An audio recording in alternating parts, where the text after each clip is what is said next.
And we are in the final stretch before midterms, and the leading issues for Americans right now are crime, inflation, and the economy. Welcome to the second hour of Saturday Report. Earlier this week, New York Governor Kathy Hochul faced her Republican challenger Lee Zeldin. Now, the debate offered tense and testy exchanges, especially over crime. Take a look. This governor, who still, to this moment, we're halfway through the debate, she still hasn't talked about locking up anyone committing any crimes. Okay. Anyone who commits a crime under our laws, especially with the change they made to bail, has consequences. I don't know why that's so important to you. Still stunning that she said that. And joining us now to discuss this is former New York City mayor and former attorney for President Trump. My friend, there he is, Rudy Giuliani. Rudy, you know, it is amazing that she said that during the debate. You know firsthand just how bad crime is in New York. It's up 31%. Was that basically the doomsday point for her when she said that?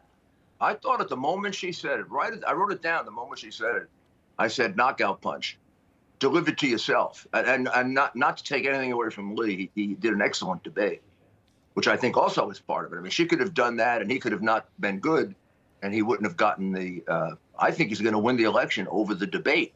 And it's not the people who watched it. She did the one thing in a debate you can't do. You can win it or lose it and still win or lose an election. You can't deliver a line that lives after you in infamy, right? And she has delivered a line that we will remember 10 years from now. Yeah, 1,000%. You can see the headlines. The New York Post had the big, bold headline. You know, I mean, it was right there. I said, I tweeted out, she just demonstrated to us why we have so much crime in New York. We've got a governor who doesn't realize we have a lot of crime in New York, is doing nothing about it, and could be the primary cause of it with the bail law. I mean, by the way, Rudy, were you surprised that he kept teeing it up, to your point, and during the debate? I was watching it intensely, too. And he kept teeing it up and saying, well, what about Alvin Bragg? What about repeat offenders? What about... Yeah, she refused to go after that. But do you know, I've been watching almost all of these Democrat debates. They must have some political advisor who's telling them not to engage on the issues that hurt them. So they go to abortion, or they go to some other, woke issue that only their people and the most extreme of their people relate to. And then they avoid whatever the major issue is in that. She didn't talk about the economy either. What is she going to do about the economy? For example, neither did Warnock in Atlanta, in Georgia, which is why Walker beat him on the merits. I mean, here we have a minister who is a skilled professional speaker, and a guy who was being not only beaten up on those other issues that are really ridiculous. I know Herschel for many, many years, and he's a personal friend, not just a friend. And I don't believe that. He's a very good man. I think you're going to find very few people, when you meet them and you spend time talking to them, that's as good and substantial a man. But again, he addressed the issues. Warnock ran his wife over. So, I mean, the minute you hear that, the stuff about Walker, you say to yourself, oh, my goodness. And I'm not speculating. That was in his divorce case. He ran her over. He beat her up. Minister. Yeah, and we saw the wife came out, too. She's in the video. You see the video of her, at least her story, her version of it. Standing up for it. I mean, women always tell the truth. We know that, Democrats, right? So I think there's an advisor telling them, don't address the issues. You're better off if you don't address the issues. Well, and what they're also doing, Rudy... She said nothing about the economy. Same thing with him. Of course, you can't use the Fetterman debate as an example of anything, because it was just a pure disgrace to his family who let him do it. I'm not going to say him. Maybe he doesn't know what he's doing. The man should be in rehabilitation right now. He shouldn't be. I mean, I don't know why doctors aren't speaking up. The last thing you should be doing after a stroke is putting stress on yourself. I mean, the whole recovery from stroke, if you're going to make a full and complete one, is you spend as much time relaxing and resting and not putting yourself under stress as you need. I mean, some people recover from a stroke in a day. Some people never recover. You know, Rudy, Now, one of the things that I did see as a common thread with Fetterman and with Kathy Hochul and with others, it seems like everything is going after guns, but not going after the DAs, You're right. It's not figuring out guns what and abortion. Right, guns and abortion, but also they're going Trump, Trump, Trump. They seem to also, you know, even though Trump isn't on the ballot, they're going after him. If the person they're running against was a Trump supporter to some degree or completely, then they go after that. I don't even think people pay attention to the last one right now. The Trump supporters are happy about it. The non-Trump supporters are thinking about it. They're not thinking Trump's not on the ballot. Whether we win right now or lose isn't going to make much difference to whether he runs. He's going to make it based on his own reasons and his own assessment of can he win? Does he want to do it?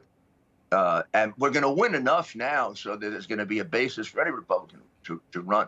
It's impossible that we don't have a good election day. What's your thoughts, Rudy, in terms of New York?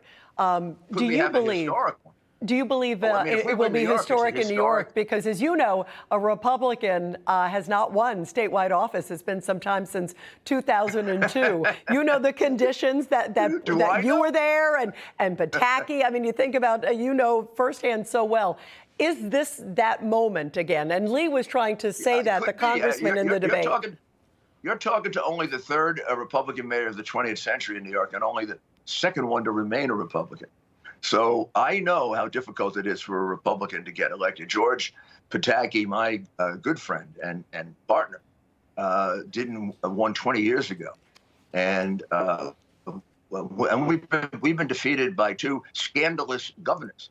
And I say that literally true, both left in scandal. How a state could even be contemplating voting for a Democrat after 20 years of Democratic rule, the condition our state is in, and the fact that our last two elected Democratic governors left in major scandals. And this one is building them. She's got like 3 pay-for-play schemes that are ready to be prosecuted. I mean, if she should be elected, which I think is very remote now, she's going to go out on a scandal too. It'll just take about a year.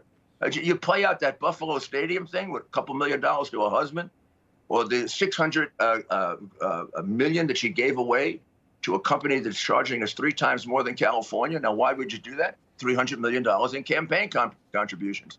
Where I used to be in the Southern District, we call that a bribe.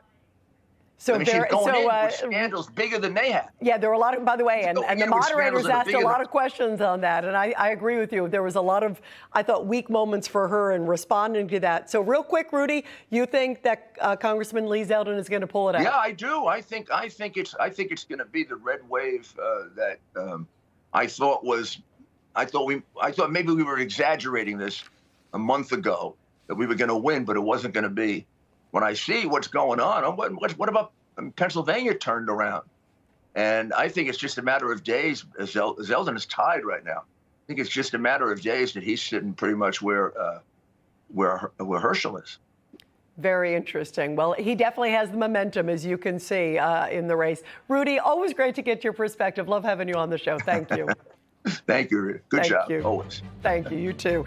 No crooked establishment. None of that twisting the truth. No talking down to me. Don't tell me how to think. Don't tell me how to think. Don't tell me how to think. I trust Newsmax. Newsmax. They don't tell me how to think. They let me decide. Newsmax. Real news For real people.